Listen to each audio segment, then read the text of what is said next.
Okay, meron tayong dalawang scooter motor scooter oil dito. So check natin kung ano yung pagkakaiba ng fake tsaka yung original. So start natin dito sa isa, sa kaliwa. Tingnan nyo, wala siyang walang sticker or walang QR code sa takip. Tapos yung seal nya, kung makikita nyo, hindi maganda yung pagkagawa or hindi pulido. May mga excess. And pagdating naman dito sa sa likod, so check natin yung sticker. Pagbukas natin yan, dapat mayroon ding sticker dito sa loob. So sa case nito, wala kang makitang sticker sa loob. Yun. Tapos pagdating naman dito sa ilalim, walang naka-emboss na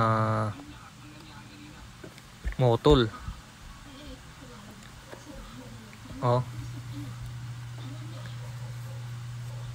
Ayan.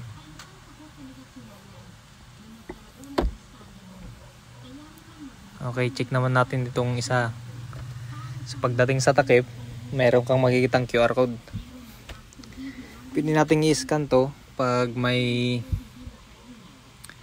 app kayo na QR code scanner.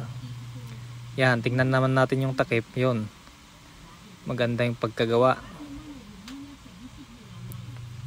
pulido, maganda yung finish ng seal sa takip. Ayan, maganda yung takip. Tapos check naman natin tong sticker dito sa likod. Yan, tuklapin natin yan. Ayun, may makikita kang sticker din sa loob.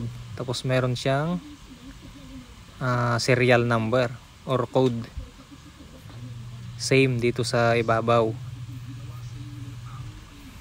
So yun. And pagdating naman dito sa takip, may ng motol dito sa ilalim. May naka-emboss na tatak ng motol, registered trademark. So yun, alam nyo na dyan kung alin yan yung orig tsaka yung fake. Tulit yung pagkakaiba sa takip pa lang. Makikita nyo na, sa takip pa lang makikita nyo na. Ito yung original.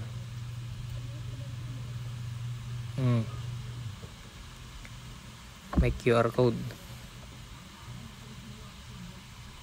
So yun, ingat na lang sa pagbili. Sana makatulong ang video na ito para makita nyo yung fake tsaka yung original.